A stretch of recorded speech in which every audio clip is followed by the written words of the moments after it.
नमस्कार, आदाब, सत श्री अकाल और अस्सलाम वालेकुम। मैं हूं मोहम्मद अहमद काज़मी, लेकर आया हूं आपका पसंदीदा कार्यक्रम नज़र दुनिया पर। भारत के लद्दाख इलाके में चीन की घुसपैठ से बढ़े तनाव से कुछ कम होने के इशारे मिलने लगे हैं। इसके पूरी तरह ख़त्म होने में कुछ लंबा वक्त लग सकता है। दोनों के बीच बातचीत का सिलसिला जारी रहने और हालात बेहतर होने के इशारे हैं, लेकिन इस बारे में न तो राष्ट्रीय सुरक्षा सलाहकार NSA अजीत डोभाल का कोई बयान आया है और ना ही chief of defence staff CDS Bipin Rawat का कोई बयान आया है। हाँ, प्राइम मिनिस्टर नरेंद्र मोदी ने कुछ दिनों पहले देश की तीनों सेनाओं के हेड्स अजीत डोभाल और बिपिन रावत के साथ एक बैठक जरूर की थी। डिफेंस मिनिस्टर राजनाथ सिंह ने भी तीनों फौजों के हेड्स, राष्ट्रीय सुरक्षा सलाहकार और चीफ ऑफ डिफेंस स्टाफ के साथ बैठक की थी। इन बैठकों में क्या बातें हुई, इस बारे में अब तक कुछ खास नहीं बताया गया है। ऐसे हालात में अभी ग्राउंड जीरो पर कितने हालात बेहतर हुए हैं, कुछ साफ नहीं कहा जा सकता। उधर चीन के अखबार ग्लोबल टाइम्स ने भारत को मशवरा दिया है कि अमेरिका के प्रेसिडेंट डोनाल्ड ट्रंप के धोखे में ना आए और ये झगड़ा भारत और चीन आपस में बातचीत के जरिए ही हल कर सकते हैं। खबर में आगे बढ़ने से पहले आपसे गुजारिश है कि अगर आप YouTube पर देख रहे हैं तो सब्सक्राइब कर लें और घंटी दबाना ना भूलें, और अगर Facebook पर देख रहे हैं तो हमारा पेज फॉलो कर लें और लाइक ज़रूर करें ताकि आपको हमारी हर एक वीडियो की खबर सही वक्त पर मिल सके। और अगर आपको हमारी खबर सच्ची और अच्छी लगे तो अपने व्हाट्सएप ग्रुप, फेसबुक, इंस्टाग्राम और ट्विटर अकाउंट पर ज़रूर शेयर करें ताकि मीडिया स्टार वर्ल्ड की खबरें दुनिया भर तक पहुंच सकें। खबर यह है कि लद्दाख में भारत और चीन की फौजों के बीच महीने भर से भी ज़्यादा से बने टकराव के अब हल होने के इशारे आने शुरू हो गए हैं। खबर है कि लद्दाख के गलवान और हॉट स्प्रिंग इलाकों में दोनों मुल्कों की फौजों ने धीरे धीरे अपनी जगह से पीछे हटना शुरू कर दिया है। इसे एक अच्छा इशारा माना जा रहा है और अंदाज़ा लगाया जा रहा है कि जल्द ही दोनों फौजें अपने पुराने जगहों पर लौट जाएंगी। हाँ, ये देखना बाकी है कि क्या चीन एक महीने पहले वाली हालत तक वापस जाएगा या कुछ हिस्से से वापस जाकर भारत को समझाने में कामयाब हो जाएगा।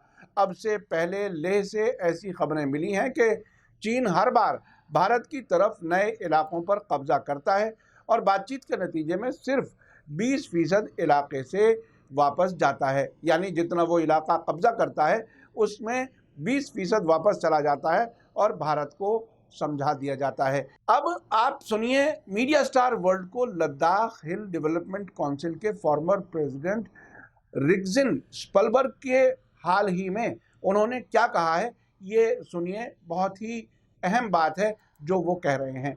चीन के ऊपर विश्वास मत करिए, प्लीज मत करिए। आज तक उन्होंने हमें धोखा दिया, आइंदा भी ये लोग धोखा देते रहेंगे। अपना ताकत हम खुद है और किसी के ऊपर निर्भर नहीं रह सकते हैं। हम ताकतवर हैं, ये 62 का हिंदुस्तान नहीं है। अब वो आगे 1 इंच भी नहीं बढ़ सकता है। मैं ये आपको कह सकता हूं दावा के साथ। हमने फौज खड़ा कर दिया, लेकिन कोई किसी ऐसी शक्ति ने नहीं किया ना जो कभी पहले नहीं करते थे। हमें मालूम था उनको रोकना है। हर बार उनको यहां आने से पहले अभी जिस तरह से गार्ड लेके बैठे हो उस तरह से गार्ड रखना पड़ेगा। वो तो हमेशा घुसेगा, खाते गए। बाद में वो लोग 100% में से 80% खा जाते हैं, 20% हमारे लिए छोड़ जाते हैं, हम लोग खुश हो जाते हैं। तो इस तरह तो खत्म हो जाएगा। उस तरह से धीरे धीरे देश खत्म हो जाएगा ना हमारा। अब इस बात पर भी ध्यान देने की जरूरत है कि पेंगोंग झील पर जहां दोनों फौजों के बीच सबसे बड़ा टकराव था, वहां अभी भी हालात में कोई पॉजिटिव बदलाव नहीं आया है। मीडिया में आई खबरों में सरकारी सोर्सेज के हवाले से कहा गया है कि ये स्टैंड ऑफ की तेज़ी में कमी आने की शुरुआत भर है और इसको पूरी तरह से ख़त्म होने में वक्त लगेगा। फौजों के पीछे हटने पर अभी तक सरकार का कोई ऑफिशियल बयान नहीं आया है। जानकार मान रहे हैं कि 6 जून को दोनों फौजों के टॉप कमांडरों के बीच जो बातचीत हुई थी, ये उसी का नतीजा है। ये भी कहा जा रहा है कि गतिरोध की तीव्रता को, यानी उसकी तेज़ी को और शांत करने के लिए आने वाले दिनों में दोनों फौजों के और भी अफसरों के बीच बातचीत होगी। उम्मीद है कि पेंगोंग पर मौजूद इख्तलाफ के हल के लिए एक बार फिर टॉप कमांडर्स को बातचीत करनी होगी।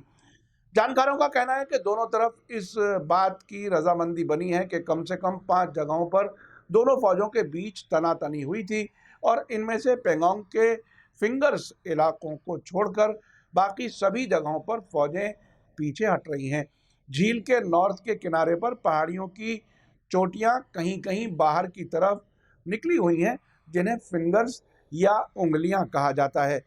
रिपोर्ट्स में कहा गया है कि कुल 8 फिंगर्स में से चौथी फिंगर तक का इलाका भारत के कंट्रोल में है और चौथी और 8वीं फिंगर के बीच का इलाका विवादित है, यानी इस पर दोनों का दावा है। इस इलाके में दोनों फौजें गश्त लगाती हैं और आमने सामने आ जाती हैं।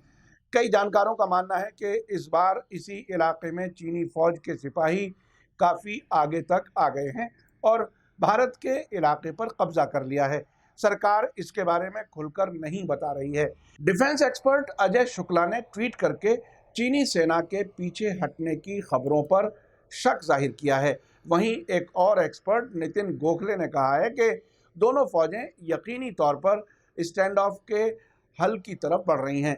इसी बीच retired lieutenant general H S. Panag ने एक न्यूज़ वेबसाइट में एक आर्टिकल के जरिए ये दावा किया है कि चीन ने पूर्वी लद्दाख के 3 अलग अलग इलाकों में भारत के करीब 40 से 60 स्क्वायर किलोमीटर ज़मीन पर घुसपैठ कर ली है।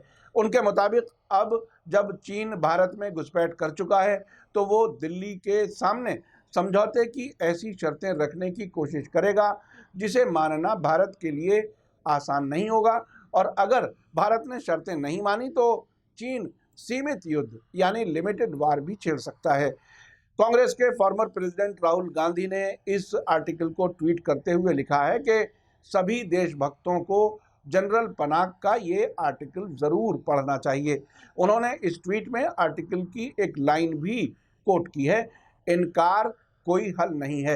राहुल गांधी सरकार से हालात पर सफाई देने और ये बताने को कह रहे हैं कि चीनी फौजी भारतीय इलाके में दाखिल हुए हैं या नहीं। उन्होंने वेडनेसडे को दावा किया है कि चीन के फौजी भारतीय सीमा में दाखिल हो गए, लेकिन प्रधानमंत्री नरेंद्र मोदी खामोश हैं और कहीं नज़र नहीं आ रहे। जनरल पनाग का मानना है कि मोदी सरकार और फौज ने हकीकत से मुंह मोड़ लिया है। उन्होंने लिखा है कि हालांकि मोदी सरकार और सेना ने साफ स्ट्रेटेजी बनाने और पूरे मुल्क को इसके बारे में बताने की जगह ये मानने से ही इनकार कर दिया है कि भारत की ज़मीन पर चीनी घुसपैठ हुई है। वे मौजूदा हालात की वजह लाइन ऑफ एक्चुअल कंट्रोल यानी LAC के बारे में दोनों मुल्कों के अलग अलग रुख को बता रहे हैं। उन्होंने कहा है कि भारतीय ज़मीन पर चीन के ज़बरदस्ती कब्जे को LAC के बारे में अलग अलग धारणा का यानी अलग अलग रुख का हवाला देना बेहद खतरनाक है।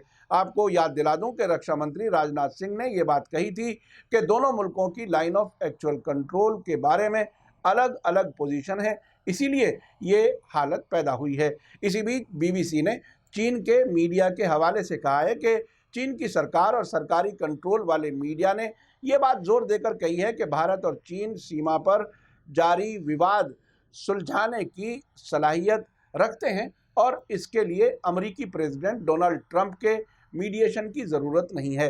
पिछले हफ्ते चीन की फॉरेन मिनिस्ट्री ने बार बार ये बात दोहराई है कि सीमा पर हालात में ठहराव है और कंट्रोल में है। उन्होंने ये भी जोर देकर कहा है कि दोनों मुल्क बिना अमेरिकी मीडिएशन के आपसी इख्तलाफ का हल कर सकते हैं। चीन के सरकारी अखबार ग्लोबल टाइम्स ने अपने चीनी और अंग्रेजी एडिशन में छापे एडिटोरियल में ये बात खुलकर कही है कि भारत को दुश्मन बनाने की हमारे पास कोई वजह नहीं है, लेकिन चीन अपनी ज़मीन का 1 इंच भी नहीं छोड़ेगा। भारत अगर स्ट्रेटेजिक तौर पर कोई गलती करता है और चीन की ज़मीन छीनने की कोशिश करता है तो चीन उसे कभी माफ़ नहीं करेगा और वो सख्त जवाबी कार्रवाई के लिए मजबूर होगा। अखबार के मुताबिक चीन ने भारत की तरफ दोस्ताना रुख साफ कर दिया है। भारत को अमेरिका से मूर्ख यानी बेवकूफ़ बनने के बजाय जवाब में चीन के सिलसिले में गर्मजोशी दिखानी चाहिए। भारतीय और चीनी फौजियों के बीच पेंगोंग त्सो इलाके में 5 मई को वायलेंट झड़प हुई थी, जिसके बाद से दोनों मुल्कों की फौज वहां आमने सामने है और गतिरोध बरकरार है। ये 2017 के डोकलाम स्टैंड ऑफ के बाद सबसे बड़ा फौजी गतिरोध बन गया है। आपने देखा कि चीन की सरकार किस तरह अपनी पोजीशन दुनिया के सामने रख रही है। भारत सरकार की तरफ से अभी तक बहुत सी इंफॉर्मेशन नहीं दी जा रही है। लोग ये सवाल कर रहे हैं कि सरकार बताए कि क्या चीन की फौज भारत में अंदर आई है और अगर हाँ तो कितने इलाके में आई है। ग्राउंड जीरो यानी लद्दाख से पॉलिटिकल एक्टिविस्ट्स का कहना है कि भारत चीन को ऐसा कोई जवाब नहीं देता जो उसे देना चाहिए।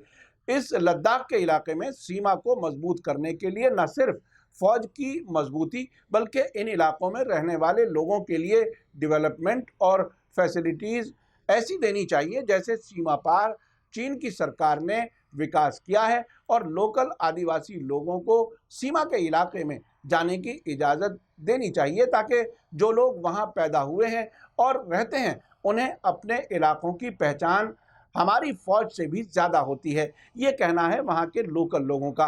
अब देखना है कि इस सीमा विवाद का हल कैसे होता है। क्या अब भी भारत की कुछ ज़मीन चीन को चली जाएगी या हम पूरी तरह से वापस लेने में कामयाब होंगे। क्या हम अब भी अमेरिका के प्रेसिडेंट डोनाल्ड ट्रंप के मीडिएशन के झांसे में आएंगे, ये एक बड़ा सवाल है। आपको याद होगा कि डोनाल्ड ट्रंप ने प्रधानमंत्री नरेंद्र मोदी से फ़ोन पर बात किए बिना कह दिया था कि मेरी बात हुई है और मोदी चीन से बहुत नाराज़ हैं। उसके बाद भारत ने इससे इनकार किया, लेकिन 3-4 दिन के अंदर दोनों लीडर्स के बीच टेलीफोन पर बात हुई और बताया गया कि चीन के साथ विवाद के अलावा वर्ल्ड हेल्थ ऑर्गेनाइजेशन में सुधार और G7 शिखर सम्मेलन में मोदी जी को इनवाइट किया गया है। अब चीन भारत से कह रहा है कि अमेरिका के चक्कर में बेवकूफ़ी ना करे, ये बहुत ही अहम है। मीडिया स्टार वर्ल्ड कोशिश करेगा कि लद्दाख के हालात आपको ग्राउंड जीरो से बताता रहे। इसी के साथ मुझे दीजिए इजाज़त। मेरा कार्यक्रम कैसा लगा कमेंट्स में ज़रूर लिखें। थैंक यू, धन्यवाद, शुक्रिया। जय भारत, जय हिंद।